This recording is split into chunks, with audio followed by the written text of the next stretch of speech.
What makes a Gundam series great? Unique and well-written characters, an amazing soundtrack, a thick and rich plot, or fight scenes that significantly boost your dopamine levels up? Well, to me, that perfect series is Mobile Suit Gundam War in the Pocket. Hey, I'm Steam Cheems, and to give you context if you don't know, about a year ago, I made a video covering this series, and like almost every other video that I made back in my first year of YouTube were kinda crappy. And I have no idea why they're getting a crap ton of attention right now, but today, I'm gonna start over and do it justice, because I'm gonna share what makes this series one of the best series in the entire Gundam franchise in my opinion, which is a very bold statement because I haven't watched anything outside of the Universal Century, but War in the Pocket is just an amazing series from beginning to end. And despite its short runtime, it had me bawling like a bitch every single time, including this recent rewatch, and I'm so excited to finally jump back into the Universal Century one more time with this amazing series that made me realize that there is more to this franchise than meets the eye.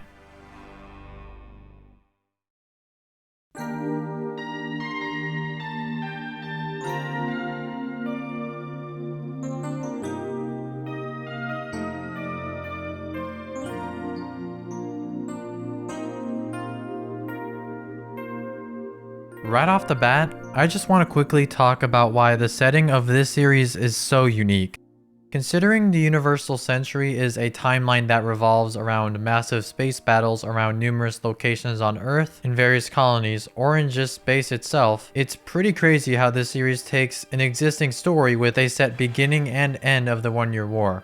But they just go at it again, but in a completely different perspective. I really like the approach, and I always get surprised when we find out where our main characters live. A colony that instead of places like where the Principality of Zeon first made itself known, the colony that our main characters live in is a colony that is very distant from the current One-Year War. Life in this colony seemed peaceful. Also, the setting isn't always on that colony, but it did start back on Earth, with probably one of the coolest introductions to a Gundam series ever, with an attack on a Federation base where everything goes wrong for the Zeon guys called the Cyclops Team that are setting out this attack. They're just normal dudes, but when we get to see how they're introduced, we see why and how they will eventually plan to do what they do later on, and we can sort of empathize with some of the people who reside in the Cyclops Team. And speaking of normal people, I think it's about time I talk about the protagonist of this series.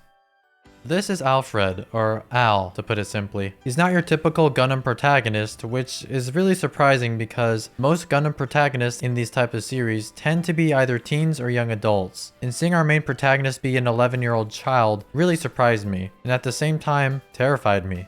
Despite this, however, he's one of the best examples of a Gundam protagonist in the Universal Century, which is really weird because he's one of the only protagonists who seems to have actually no knowledge or direct involvement with the war, which is something that is very normal for almost every single Gundam protagonist in the Universal Century. But eventually, he does become involved when he meets his father, who works with the Earth Federation when he makes a childish bet with his classmates about whether or not the Federation has mobile suits. He's very unique, and I'm glad that his character was used to his best of his ability in the series. Like I said earlier, he's just a kid. He's normal like everyone else. No hidden new type powers, which is really great because most Gundam series like 0079 and Zeta has the main characters be the children of scientists that made mobile suits and had some sort of hidden new type potential. They're both a part of something bigger, but here, Al is just a kid who hates school and likes to play around with his friends. Despite only being a child who has little to any experience in the field of, well, he's a smart kid. His grades don't really show it that much, but there's several instances where he uses his head a lot to either get info or to get out of certain situations. And one thing that this series nailed is how we see the maturity of this kid grow. If you're a returning Gundam fan, you must know that shows like 0079 or Unicorn, they spend a ton of time showing the effects that non-stop warfare can have on a kid, which is something I really liked about 0079 specifically.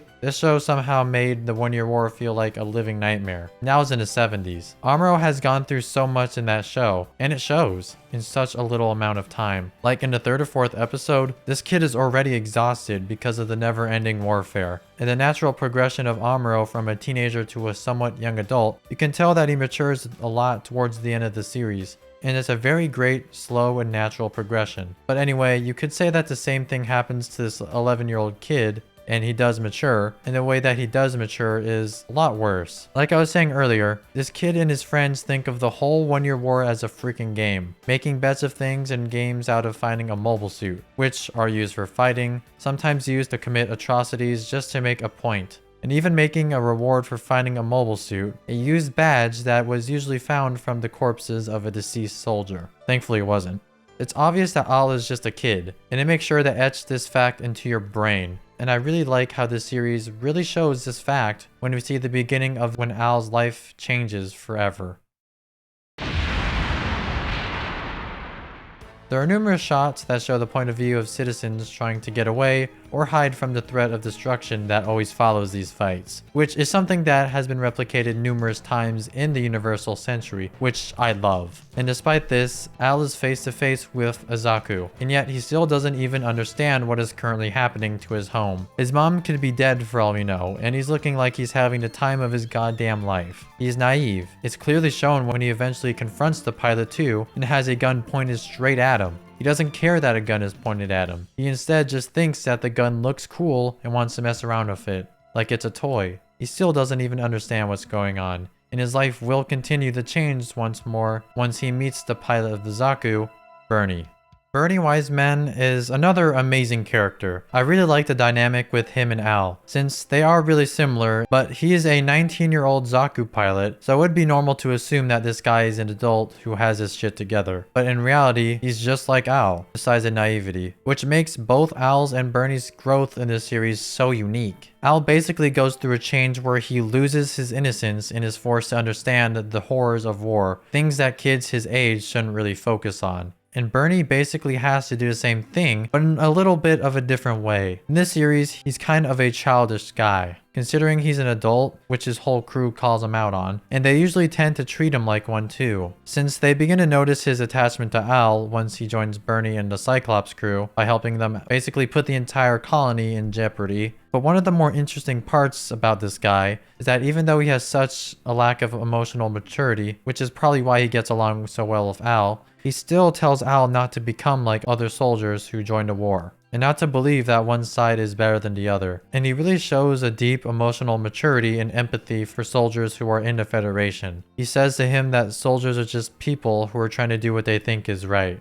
And one of those normal soldiers that he happens to meet is actually Al's neighbor, who goes by the name of Christina Mackenzie, or Chris. And out of Bernie, Al, and Chris, she is the one who gets the least amount of screen time, but most of her scenes are probably some of the most interesting bits. We're first introduced to her as a normal girl, who seems to be Al's neighbor, but we then become aware of a hint that she works for the Earth Federation based on her uniform. And later on, we begin to see that she's a test pilot for the new mobile suit that is on their very colony. There's a ton of dramatic irony involved in this series, which made it a lot more interesting and at the same time, very stressful.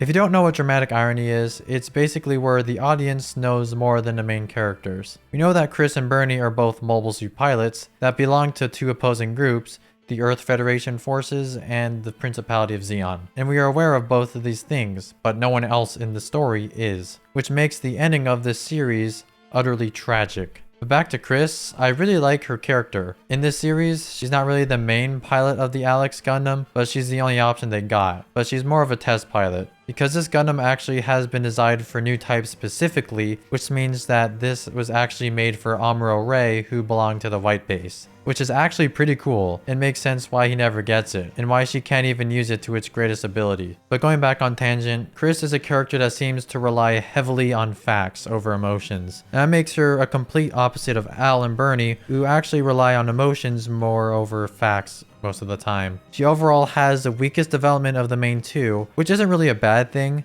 because this whole series she is respectfully secretive, kind of protecting her main identity as a badass Gundam pilot, which does move the plot forward indirectly. I think this series also does a great job with the side characters. I really like the Cyclops team. I don't really remember any of their names, but I like the lengths to which we get to spend time with them, since they are the first characters we get to know in this series, and we get to see their lives through to the bitter end. And I love how they weren't just some random red shirts that blindly follow Zeon.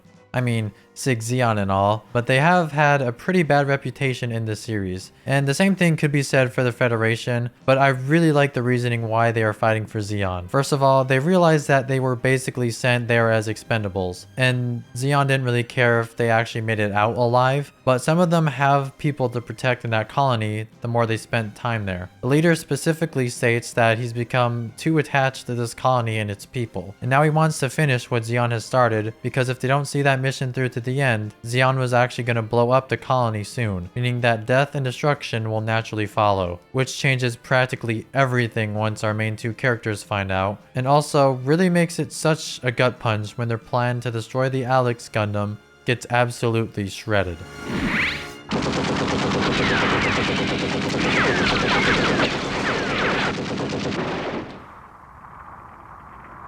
This series really humanized each of these characters, and I really love the fact that they have something to fight for, instead of fighting for a good rank or whatever. That's kind of why I like Ramba Ral from the original Gundam series. I really have to make a video on him. He's such a fantastic example of what I'm talking about.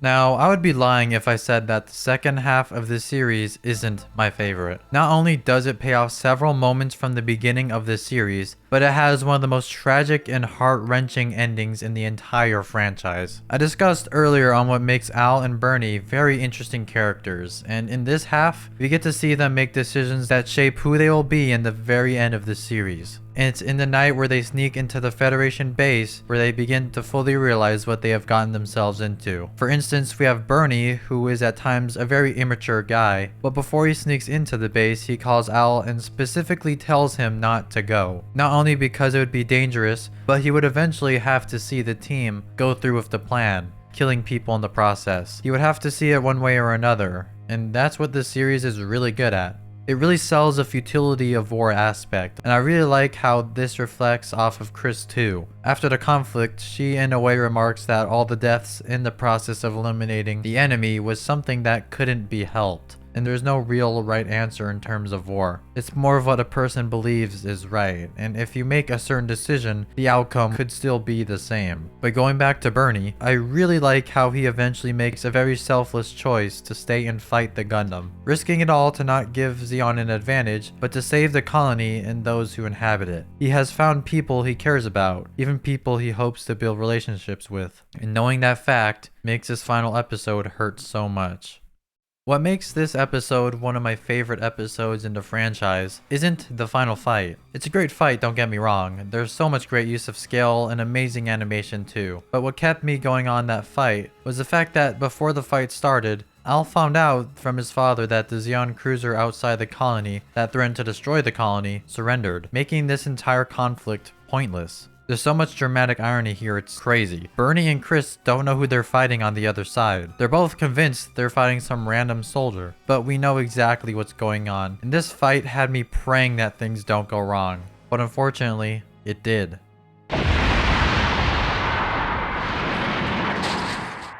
And when the fight reached its unfortunate conclusion, Al too has become aware of who the pilot of that Gundam is. And just like Al, I felt empty. There were obvious signs that Bernie and Chris were crushing on each other. I mean, there's literally no denying it. And it's so damn sad how one of the people he was hoping to protect was the person that took his life in the end. And the cherry on top of this climax is seeing Al's maturity and the impact of this battle on full display. This fight isn't what really caused him to look at war in a different way. He's seen the effects on it firsthand when the whole Cyclops team died. But here he realizes what truly just happened. And there's this video that Bernie left Al that plays after his death. And he really takes those words to heart. And as a result, we see Al mature in the end of the series. He stares at Bernie's killer dead in the eye.